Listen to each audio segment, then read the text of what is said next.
Hi കൂട്ടുകാരെ, എല്ലാവർക്കും സുഖമെന്ന് വിശ്വസിക്കുന്നു. ഞാനിപ്പോൾ ഈ വീഡിയോ നിങ്ങൾക്ക് കാണിക്കുന്നത് എന്താണെന്ന് വെച്ചാൽ, ഇത് UK മോളുടെ ഡെലിവറി കഴിഞ്ഞിട്ട് കണ്ടോ നിങ്ങൾ, ഇങ്ങനെ ഒരു കാർ സീറ്റ് വേണം. ഇങ്ങനെ ഒരു കാർ സീറ്റ് നമ്മൾ ഡെലിവറിക്ക് സിസേറിയൻ നോർമൽ ഡെലിവറി ആണെങ്കിൽ എന്തായാലും അവിടെ നിന്ന് അവർ വരുമ്പോൾ നമ്മൾ എന്ത് ചെയ്യണം, ഇങ്ങനെ ഒരു കാർ സീറ്റ് കൊണ്ടുവരണം. പിന്നെ ഇങ്ങനെ പ്രസവിച്ച് കഴിഞ്ഞ് അവർ 24 മണിക്കൂറേ അവിടെ കിടത്തുള്ളൂ. അത് കഴിഞ്ഞാൽ അത് കണ്ടോ, ഇങ്ങനെ ഒരു ഡിസ്ചാർജ് കഴിഞ്ഞ് പോവുകയാണത്. ഈ കാർ സീറ്റിലാണ് കുട്ടീനെ കിടത്തിയിരിക്കുന്നത്. നമ്മുടെ നാട്ടിലൊക്കെ ആണെങ്കിൽ നമ്മൾ അനങ്ങാതെ പിടിച്ച് അങ്ങനെയൊക്കെയാണല്ലോ കയറുന്നത്. കണ്ടോ, ഈ ഒരു കാർ സീറ്റിലാണ്. ഇനിയിപ്പോൾ അത് പുറത്ത് കാറ് പാർക്ക് ചെയ്തിട്ടുണ്ട്. അവിടെ നല്ല മഴയാണ്, അതൊന്നും പ്രശ്നമില്ല.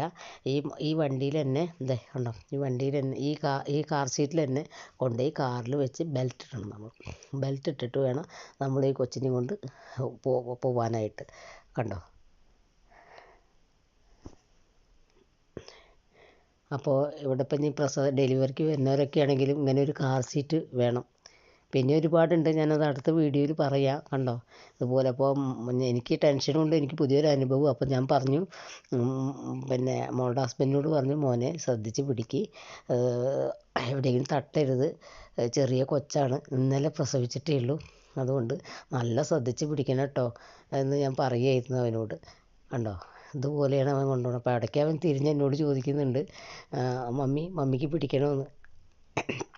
പക്ഷേ എന്നെ കൊണ്ട് അത് പിടിക്കാനൊന്നും കഴിയില്ല. കൊച്ചിനെ എടുക്കാൻ നല്ല വെയിറ്റ് ഉണ്ട്. അതിങ്ങനെ തൂക്കി പിടിക്കല്ലേ, അതുകൊണ്ട് നമ്മളിങ്ങനെ എടുക്കുകയാണെങ്കിൽ നമുക്കതൊന്നും അറിയില്ല. കണ്ടോ, പുറത്തേക്കുള്ള ഡോറിൻ്റെ അവിടെ എത്തി ഗായ്സ്.